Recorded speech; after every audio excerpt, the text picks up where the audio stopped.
Assalamualaikum warahmatullahi wabarakatuh. Waalaikumsalam warahmatullahi wabarakatuh. Innal hamdalillah assalatu wassalamu ala Rasulillah wa ala alihi wa ashabihi wa mawalah amma ba'd. Para pemirsa yang saya hormati, para penyuluh yang saya sangat banggakan, hadirin yang insyaallah senantiasa dimuliakan Allah. Dan kita ada sahabat kita yaitu Bapak Ustadz Ansori. Sedikit saya akan bertanya tentang seputaran pernikahan. Pak Ustadz Ansori, saya mau menanyakan ini. Berdasarkan fenomena di lapangan ataupun problem yang ada di lapangan. Ini apa sih bedanya antara nikah siri dan nikah di bawah umur? Mohon penjelasannya Pak Ansori. Jadi sebelum saya lanjutkan nih Pak Ustadz, tadi di lapangan mana kira-kira tadi itu? Ya, kita terjun ke lapangan bukan lapangan sepak bola, tapi lapangan ya artinya terjun ke masyarakat. Oh iya, jadi saya agak-agak tangkap. Karena saya suka main bola Pak Ustadz. Itu yang real. Oh iya. Jadi mohon maaf semua pemirsa.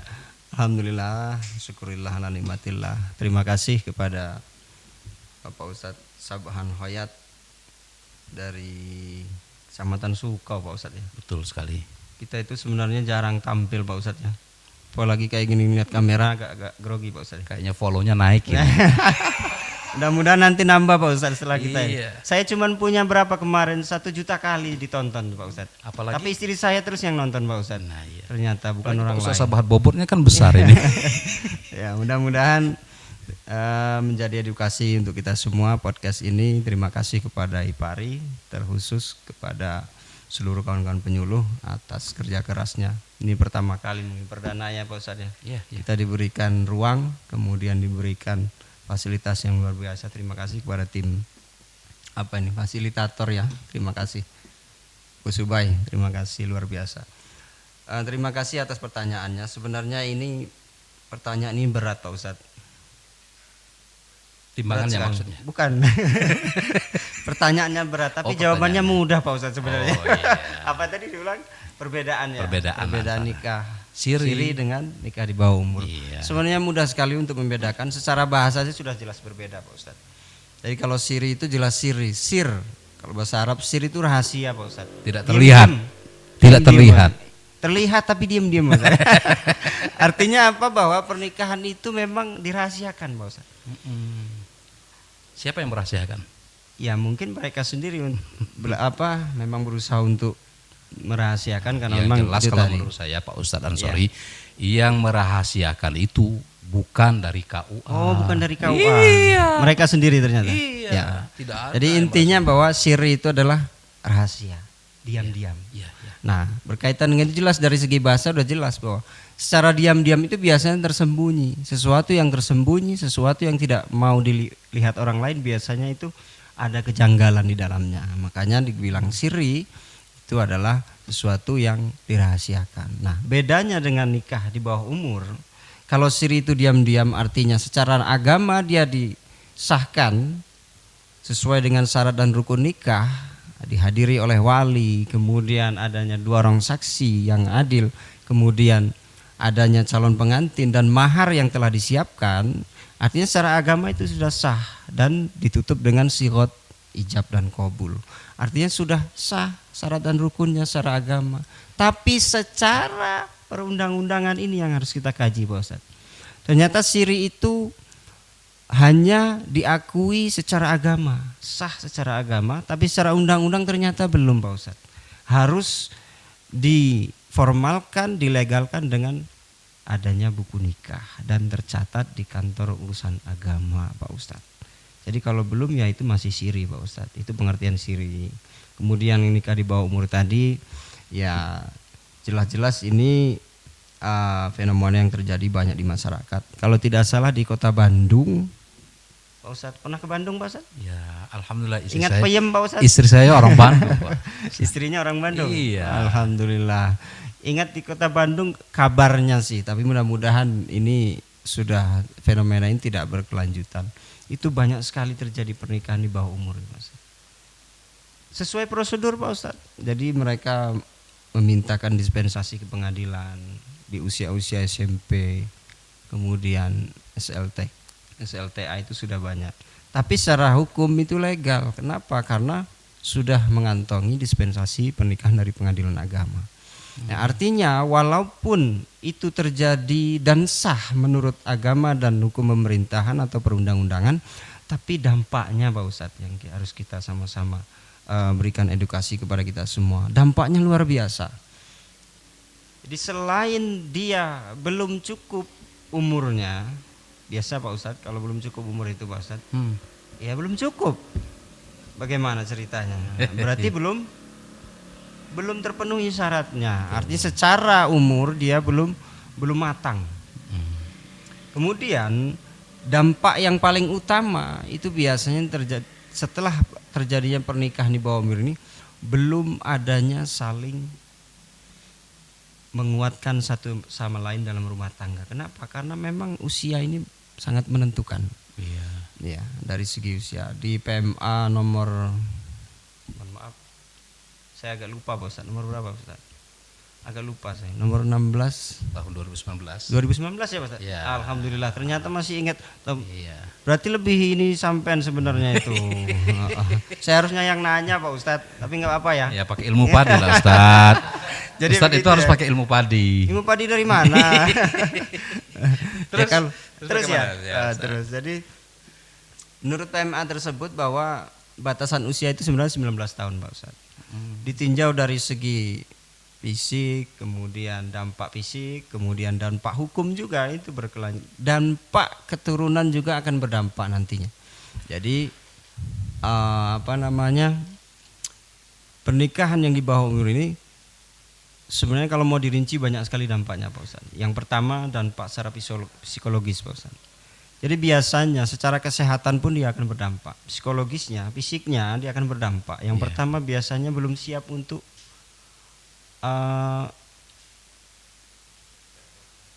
apa ya bahasanya? Kalau reproduksi aja enak sih sebenarnya.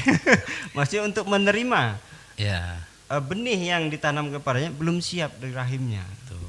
Jadi secara psikologi. Kata Bu Bidan kemarin gitu Pak Ustadz. Tapi mudah-mudahan ya yang terjadi di masyarakat ini bisa agak meminimalisir. Kemudian secara psikologis itu berdampak. Yang kedua secara sosial Pak Ustadz. Jadi kadang-kadang kita melihat banyak pasangan yang masih muda, kecil-kecil itu sudah berboncengan, ternyata sudah suami istri Pak Ustadz. Misalkan kalau kita agak ini cuit, ternyata mereka sudah suami istri Pak Ustadz, nggak bisa digoda lagi. Ketika ditanya, usianya masih 18 tahun. Tapi ketika ditanya punya buku nikah, punya Pak Ustadz. Nah artinya secara sosial itu sudah berdampak. Nah, gitu. Terus kemudian banyak lagi, mau diterangi lagi nggak Pak Ustadz? yang berkaitan dengan program pemerintah yang berkenaan tentang stunting itu, apakah berdampak ke sana? Orang yang nikah di bawah umur itu Pak Ustadz? Sangat Pak Ustadz. Jadi begini, terkadang kita melihat ada pasangan itu yang masih kecil-kecil. Mohon maaf, kecil itu maksudnya di bawah umur tadi, sudah remaja tapi masih belum dewasa. Itu biasanya sudah gendong anak Pak Ustadz. Nah, artinya bahwa ketika dia secara di masyarakatnya sudah berdampak, apalagi di keluarganya nanti. Mungkin anaknya nanti ya mohon maaf, tapi jangan, mudah-mudahan jangan jadi doa ya, jangan doa. Kita alhamdulillah sudah nikah Pak Ustadz? Sudah. Oh sudah. Berapa istri Pak Ustadz? Alhamdulillah satu. Satu. Kok cuma satu? Iya, nanti kalau udah naik levelnya lebih dari Ustadz baru. Oh gitu ya.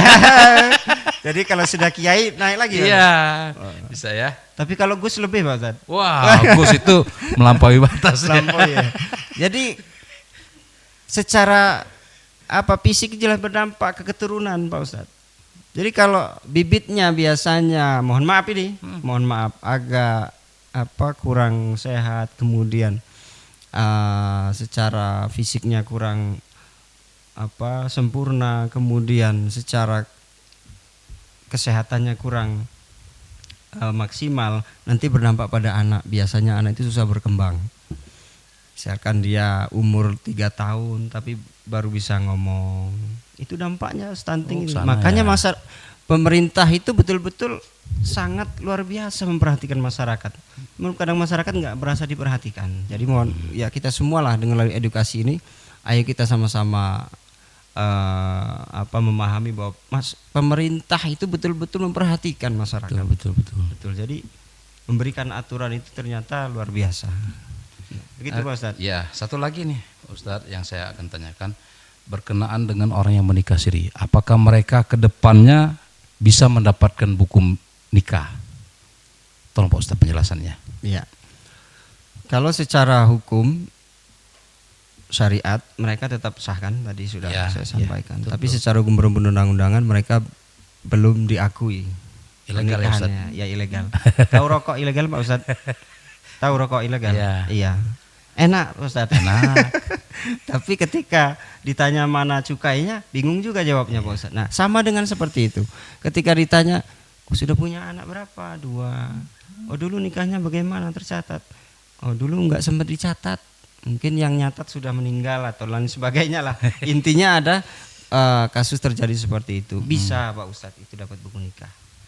Tapi itu tadi dengan jalan melalui prosedur yang pertama mendaftarkan isbat nikah namanya Pak Ustadz. Bisa. Iya bisa Pak Ustadz. Apa sih yang nggak bisa? Istri 2 kan bisa tadi Pak Ustadz. Iya. Bisa. Tapi jangan terlalu vulgar lah membukanya. Nanti kenapa? mau 2, 3 semua. Ini kaitan nikah kok. Kita ini kan memang petugas juga untuk mengarahkan ke sana, tapi jangan juga kita katanya ada Mas Nawasulasa Waruba, bagaimana kan, ceritanya? Itu akan ada kriterianya itu. Oh ada kriteria. Alhamdulillah Pak Ustadz sadar berarti. Iya. Baik terus. Enggak semua orang bisa melaksanakan itu. Jadi terkait dengan isbat tadi Pak Ustadz ya, supaya kita tidak ambigu. Isbat itu adalah putusan pengadilan Pak Ustadz. Intinya bahwa pengadilan itu mengesahkan pernikahan mereka. Tapi prosedur juga harus tetap dipenuhi. Salah satunya adalah membawa surat keterangan dari desa atau peratin. Kalau kita di sini peratin. N berapa itu Pak? N berapa itu? Bukan N Pak. Bukan ya? Itu cuman pengantar Pak. Pengantar. Bapak ini mikir N terus saya curiga karena Pak. di masyarakat itu kan banyak yang bertanya, Pak ada beberapa N saya kurang paham kan. Loh N itu apa Pak? Iya N3, N7, N4 kata dia kan. Oh iya. Tolong Pak Ustadz dikasih penjelasan juga supaya masyarakat kita juga tahu. Betul. Kalau untuk N itu yang berkaitan dengan pendaftaran pernikahan Pak Ustadz. Termasuk di dalamnya ada izin orang tua, penolakan daripada KUA bahwa belum cukup syaratnya dan sebagainya, itu tertuang di N. Nah, N itu yang mengisi semua belangkonya adalah dari desa. Nah, terkait dengan surat keterangan dari desa ini adalah menerangkan bahwa warganya betul domisilinya di situ, kemudian dia ini sudah pernah melaksanakan akad nikah secara agama, tapi belum terdaftar dan terregister di KUA manapun. Jadi harus sama-sama kita pahami itu. Itu dasar mereka untuk mendaftarkan isbat di pengadilan. Baru nanti dibawa ke KUA, kemudian di KUA diberikan pengantar lagi bahwa mereka ini belum tercatat di KUA manapun, termasuk di KUA setempat. Bawa surat itu kemudian baru didaftarkan di pengadilan agama. Nah, kalau untuk di pengadilannya sendiri itu sudah ranah daripada pengadilan agama. Bagaimana mereka memberikan putusan isbatnya. Begitu Pak Ustadz kira-kira ini. Ya nanti kalau ada salahnya ya mohon nanti untuk dikoreksi bersama lah. Kita masih sama-sama belajar Pak Ustadz ya. Jadi begitu Ustadz. Ada lagi Pak Ustadz? Enggak ada lah ya, sudah ya. Ya, kayaknya kita cukupkan. Mudah-mudahan apa yang disampaikan sama Ustadz tadi bisa dipahami oleh masyarakat kita, dan mudah-mudahan masyarakat kita mengikuti aturan-aturan yang telah disampaikan tadi oleh Ustadz Ansori. Kami dari KUA Sukau undur diri sementara waktu ini. Mudah-mudahan ke depan kita masih tetap bisa berkolaborasi seperti ini. Dan bisa meningkatkan kualitas SDM kita di masyarakat kita ya. Amin ya rabbal alamin. Itu saja kami akhiri. Ustadz, sebelum ditutup biasanya ada tepuk sakinah, enggak ada ya? Oh enggak ada, enggak usah lah ya Pak ya. Saya juga enggak bisa Pak Ustadz. lanjut Pak Ustadz. Terima kasih semuanya. Ya itu saja. Bila taufiq wal hidayah. Wallahul muwafiq ila aqwamit thoriq. Wassalamualaikum warahmatullahi wabarakatuh. Waalaikumsalam warahmatullahi wabarakatuh.